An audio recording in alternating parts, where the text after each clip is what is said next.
మహావాక్య రత్నావళి page number 76. ఆశాయాతు నిరాశస్త అభావం యాతు భావన అమనస్తత్వం మనో యాతు తనా సంగేన జీవితః. ఓయి ముని, నీవు అసంగ చిద్రూపుడవు. ఇట్టి భావన చేత జీవించియున్న నీ యొక్క ఆశ నిరాశ అయిపోవుగాక. ఇది శాపమా లేక వరమా అనుకున్నాం కదా. ఏమని దీవిస్తున్నాడు అంటే ఈ జ్ఞానస్వరూపాన్ని తెలుసుకొని బ్రహ్మమాత్రంగా నిలిచి పరమాత్మ స్థితిలో బ్రహ్మమాత్రంగా నిలిచి నీ మనసు ఆశలతో అంటే ఇది కావాలి అది కావాలి అనేటువంటి ఆశలు లేకుండా పోవుగాక. ఈ మనసు విషయ రూపాన్ని పొందకుండా పోవుగాక. ఎప్పుడు కూడా శుద్ధ జ్ఞాన స్వరూపంగా బ్రహ్మమాత్రంగా నిలువుగాక అనేటువంటి దీవెనను దీవిస్తూ ఉన్నాడు ఆ ముని. ఆ విధంగా మనము మనస్సు ఉంటే కదా, ఈ మనస్సే కదా అది కావాలా ఇది కావాలా అని కోరుకొని ఈ ప్రపంచం మీదకి వచ్చి ఆ ప్రపంచం అంతా తిరిగి సుఖదుఖాలను అనుభవించేది ఆ మనస్సే లేకుండా పోవుగాక. ఎందుకు? ఈ జ్ఞాన స్వరూపమైన దీన్ని తెలుసుకుంటూ ఉండేటువంటి శుద్ధ జ్ఞాన స్వరూపమైన ఏ పరమాత్మ ఉందో ఆ పరమాత్మగా నీవు నిలిచి బ్రహ్మమాత్రంగా నిలిచి మనస్సు లేకుండా పోవుగాక. ఈ మనస్సు ఉంటే ఈ ప్రపంచ విషయాన్నంతా అది కావాలి ఇది కావాలని కోరుకుంటుంది కాబట్టి నీకు మనస్సు లేకుండా పోవుగాక అని దీవిస్తున్నాడు ఆ ముని. నీ మనస్సుని భావన అభావన లేకపోవుగాక అవుగాక. భావము అభావము అసలు ఒక మనస్సు ఉంటే అది భావించడం కానీ భావించకుండా ఉండడం కానీ రెండు చూస్తుంది. అసలు మనస్సే లేకపోతే ఎప్పుడు పోతుంది మనస్సు ఎప్పుడు లేకుండా పోతుంది? మనం ఎప్పుడు ఏదో ఒకటి అనుకుంటూ మన ఎదురుగా మనస్సు ప్రపంచాన్ని తెచ్చిపెడుతూనే ఉంటుంది. నువ్వు అనుకోవడం మానుకో. నీవు ఏది అనకుండా మౌనంగా నిశ్శబ్దంగా ఉండడానికి నీవు ప్రయత్నం చేయవు. నువ్వెప్పుడు ఏదో ఒకటి అంటూనే ఉంటావు. నువ్వు ఏదో ఒకటి అంటూ ఉంటే ఆ మనసు ఆ రూపం పొంది ఆ ప్రపంచాన్ని నీ దగ్గర పెడుతూనే ఉంటుంది. కాబట్టి అటువంటి మనస్సే లేకుండా పోవుగాక అంటున్నాడు. మనస్సు లేకుండా పోతే ఏం చేయగలుగుతాము? ఆయన మనస్సు లేకుండా ఎట్లా అని మీరు అనుకోవచ్చు. మనస్సు లేకుండా పోయినప్పుడు మనస్సుకు ఏది సాక్షిగా ఆ మనస్సును కూడా తెలుసుకుంటూ ఉండేటువంటి ఏ జ్ఞాన స్వరూపం ఉందో అది పరమాత్మ, అది పరబ్రహ్మ స్వరూపం. కాబట్టి ఆ జ్ఞానమాత్రంగా నువ్వు ఎప్పుడైతే బ్రహ్మమాత్రంగా అంటే ఆ జ్ఞానమాత్రంగా నిలిచినావో నీవు ఇప్పుడు ఏమైనావు? నీ మనస్సు ఆ జ్ఞాన స్వరూపమైంది. ఏది నువ్వు అనుకుంటున్నావో ఆ జ్ఞాన రూపాన్ని పొందింది నీ మనస్సుగా లేదు. ఇప్పుడు నీ దగ్గర మనస్సు ఉంది. ప్రపంచ విషయాన్ని ఆ విషయాన్ని ఈ విషయాన్ని అనుకోవడానికి మనస్సు లేదు. ఏమైంది మనస్సు తెలుసుకుంటూ ఉండేటువంటి శుద్ధ జ్ఞానస్వరూపము బ్రహ్మస్వరూపము ఉంది కదా, అది కదా నా స్వరూపము, ఆ నేను కదా బ్రహ్మము. ఆ బ్రహ్మమైంది. ఆ బ్రహ్మం తెలుసుకుని బ్రహ్మమాత్రంగా నిలిచింది. ఇప్పుడు బ్రహ్మాన్ని జ్ఞప్తిలో పెట్టుకోండి మనస్సు. అంటే ఈ మనస్సు ప్రపంచ విషయాన్ని తెచ్చుకోకుండా ఈ బ్రహ్మాన్ని భావించింది. ఈ ప్రపంచాన్ని మొత్తము మనస్సు భావిస్తుంటే దాన్ని తెలుసుకుంటూ ఉండేటువంటి జ్ఞానం ఒకటి ఉంది కదా, నా స్వరూపము. ఈ జ్ఞానమైన నేను లేకపోతే ఈ మనస్సు ఏం చేస్తుండేది ఎవరికి తెలుసు? కాబట్టి ఈ మనస్సును చూసే జ్ఞానస్వరూపం కదా నా స్వరూపము, బ్రహ్మస్వరూపము అనుకొని బ్రహ్మమాత్రంగా నిలిచినాడు. స్వరూపాన్ని తెలుసుకుంటూ ఉండేటువంటి ఈ జ్ఞానస్వరూపుణ్ణి నేను, ఈ బ్రహ్మం నా స్వరూపము, ఈ నేను పరమాత్మను అని బ్రహ్మమాత్రంగా నిలిచింది. ఇప్పుడు నా మనస్సు ఏమైంది? ప్రపంచ విషయాన్ని చూడకుండా బ్రహ్మ రూపాన్ని పొంది బ్రహ్మంలో నిలబడిపోయింది, బ్రహ్మంతో కలిసిపోయింది, ఏకీభవించింది బ్రహ్మస్వరూపంతో. అట్లా ఉండుగాక అని మనమను ఆ ఋషి దీవిస్తున్నాడు. కష్టపడుతున్నావు కదా బ్రహ్మత్వాన్ని పొందడానికి, ఏదో సాధన చేస్తున్నావు, వింటున్నావు, అవసరాన్ని విన్నావు, సాధన చేసినావు, ఆ స్థితిలో నిలబడుతున్నావు కదా. అట్లా నిలబడుతుండే నీకు ఈ మనస్సు ఇబ్బంది పెట్టకుండా ఇది లేకుండా పోవుగాక, బ్రహ్మమాత్రంగా నిలిచి ఉండుగాక అని మనమల్లో దీవిస్తున్నాడు ఆ ముని మహర్షి.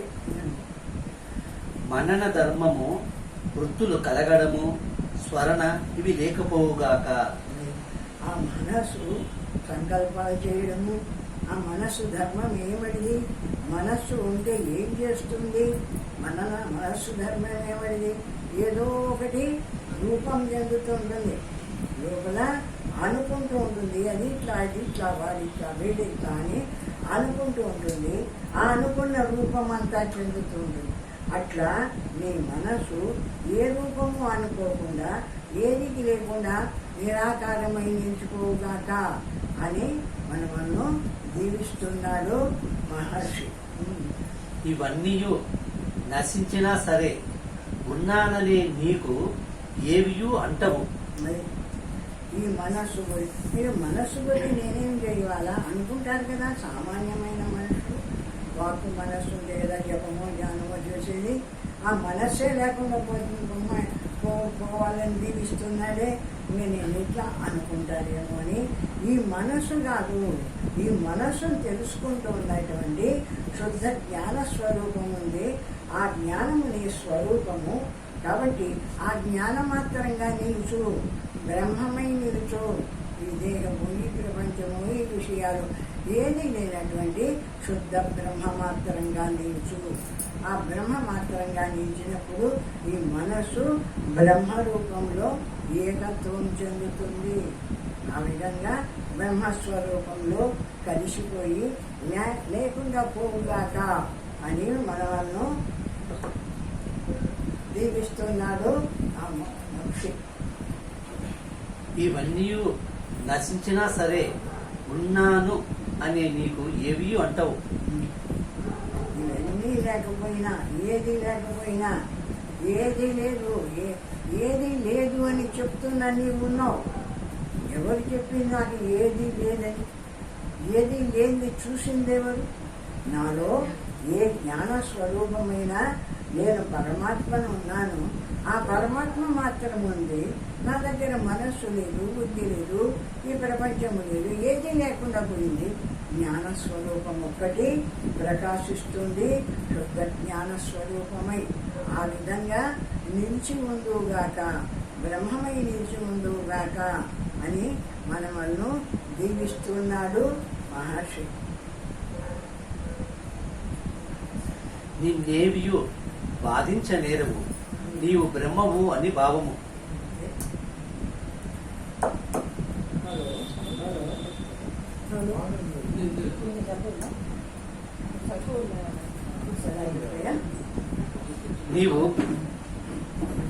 నీకు ఏవియు అంటవు, నిన్నేవియు బాధించనేరవు, నీవు బ్రహ్మము అని భావము.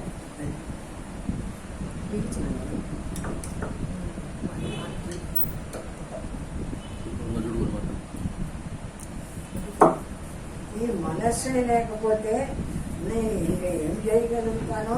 జపమో జానో దేవుడో దైవమో అనుకోనేటప్పటికీ నాకు మనస్సు ఉండవాలి కదా అని అనుకుంటావేమో. ఆ మనస్సు లేకపోయినా తెలుసుకునే జ్ఞానస్వరూపమైన ఏ పరమాత్మ ఉన్నావో ఆ జ్ఞానస్వరూపుడు ఉన్నావు కదా శుద్ధంగా.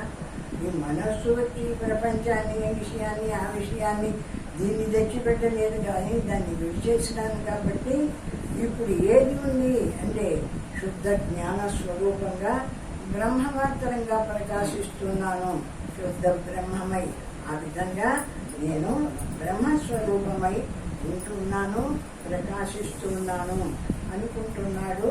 ఆ మనస్సు లేని స్థితిలో ఆ జ్ఞాని ఆ బ్రహ్మాన్ని అనుభవిస్తూ ఏకమాద్యంతరహితం చిన్మాత్రమమలం తదం ఖాద పశ్యత్తిరాం సూక్ష్మం తద్బ్రహ్మాసి న సంశయ. ఓయి మునీశ్వర, సకలమును వ్యాపించి ఒక్కటిగా ఉన్నదని, దీన్ని ఆది ఉత్పత్తియు అంతము మరణము లేనిదిను ప్రకాశమాత్రం స్వరూపం గలదిను. ఎటువంటి నీ పరమాత్మ స్థితిని గురించి కూడా ఏదో నాలో అన్నిటిని చూస్తూ నాలో ఈ శరీరంలో మాత్రమే ఉందనుకుంటున్నావేమో. అట్లాంటిది కాదు. ఈ పరమాత్మ స్వరూపము సర్వవ్యాపకంగా ఉంది. ఆకాశతుల్యంగా ఈ ఆకాశం ఎట్లా వ్యాపించి ఉందో ఈ జ్ఞాన స్వరూపం కూడా సర్వవ్యాపకంగా వ్యాపించి ఉంది. దానికి ఏ రూపము లేదు కాబట్టి నీకు కంటికి ఊహించడం లేదు. ఇదో ఇది నా బ్రహ్మస్వరూపము, ఈ విధంగా ఉంది, ఈ విధంగా ఉంది అని నేను కంటితో చూడగలనా అంటే నా కంటికి ఊహించడం లేదు. ఎందుకు అంటే ఏ రూపము లేనటువంటి నిరాకారమైన బ్రహ్మస్వరూపం కాబట్టి సర్వం వ్యాపకంగా ఉంది. కానీ దేన్ని అంటుకోకుండా అంతటా వ్యాపించి ఉంది. నీలో ఉండేటువంటి ఆ బ్రహ్మస్వరూపము, అటువంటి బ్రహ్మమై ఉన్నావు. నువ్వు నిరంతరము ఈ దేహభావము, దేహానికి సంబంధించిన సంసార భావము, ఇంకొకటి పిల్లలకు సంబంధించిందో ఏదో ఒకటి ప్రపంచ భావాన్ని అంతా కూడా మనం దగ్గర పెట్టుకోవడంతో ఆ పరమాన్ని మర్చిపోతున్నాం. కానీ నిరంతరము ఉండేది ఏమిటిది? ప్రపంచాన్ని అంతా వదిలేసి ఊరుకున్న జ్ఞానస్వరూపమైన బ్రహ్మముంది. ప్రపంచం చూడండి, భావిస్తే వస్తుంది, అనుకుంటే వస్తుంది, అనుకోకుంటే పోతుంది. అట్లా వస్తూ పోతూ ఉండేది ఎంతటి శాశ్వతం. ఇప్పుడు ఈ జ్ఞానస్వరూపం చూడండి, బ్రహ్మ మాత్రంగా నిలిచిన నా జ్ఞానస్వరూపము విషయాన్ని అనుకో, విషయాన్ని చూస్తుంది, విషయాన్ని విడుచు లేదని చూస్తుంది. ఎట్లయినా కూడా సర్వాన్ని చూస్తూ ఉండేటువంటి నాలో ఉన్న జ్ఞానము ఎప్పుడూ ప్రకాశిస్తుంది. అది ఒకప్పుడు ఉండడము, ఒకప్పుడు లేకపోవడము లేదు. అటువంటిది నీలో ఉండేటువంటి పరమాత్మ. అటువంటి పరమాత్మ స్వరూపుడవై నీవు జ్ఞానస్వరూపుడవై ప్రకాశిస్తూ ఉన్నావు ఈ శరీరంలో. దాన్ని కనుక్కో, దాన్ని తెలుసుకో. ఆ విధంగా ఎప్పుడైతే ఆ జ్ఞాన స్వరూపమైన ఆ బ్రహ్మాన్ని తెలుసుకున్నావు, ఆ బ్రహ్మం నేను అనుకున్నావు, కనపడేటువంటి దేహము, మనసు, ఇంద్రియాలు ఇవంతా కాదని కేవలం తెలుసుకుంటుండేటువంటి ఆ శుద్ధ జ్ఞానమే నా స్వరూపం అనుకున్నావు. అప్పుడు నీవు జీవన్ముక్తిని పొందుతున్నావు. బతికి ఉండగానే ముక్తిని సంపాదిస్తున్నావు. శరీరం తర్వాత మళ్ళా నీకు ఇంకొక జన్మ అంటూ లేనటువంటి ముక్త స్థితిని పొందుతున్నావు అంటారు. నిర్మలమైన దీన్ని, అంతటా వ్యాపించి ఉన్న దీన్ని, ఆకాశము కన్నా అతి సూక్ష్మము నిర్మలమైన దీన్ని, అట్టి బ్రహ్మము నీవు అయి ఉన్నావు. నిర్మలమైన దీన్ని, అంతటా వ్యాపించి ఉన్న దీన్ని, ఇంకా నీ స్వరూపమే నీకు సర్వసాక్షిగా నీలో ప్రకాశిస్తూ ఉండేది. ఆ విధంగా ఉండేటువంటి బ్రహ్మం ఏదనుకున్నావు?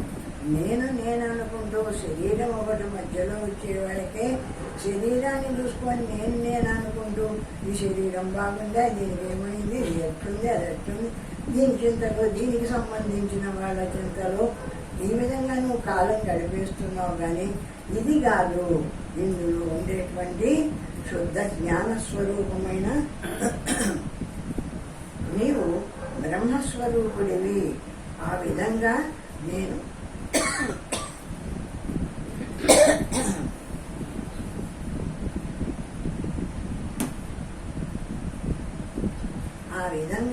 ఉన్నాను, ఈ నేను పరమాత్మను, ఈ నేను బ్రహ్మము అని భావించు.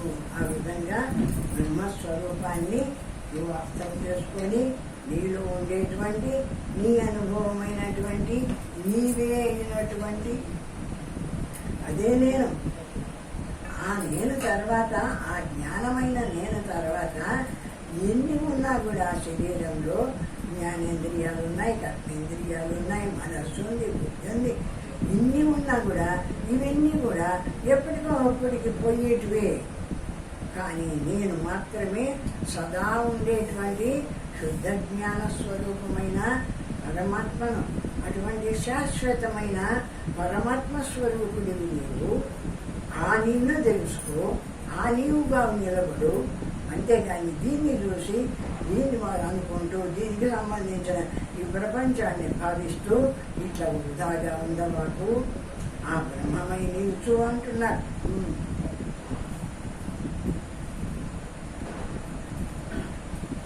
నీ నిజరూపము సాక్షి స్వరూపమైన జ్ఞానము గాని శరీర ఇంద్రియాదులు నీవు కావు.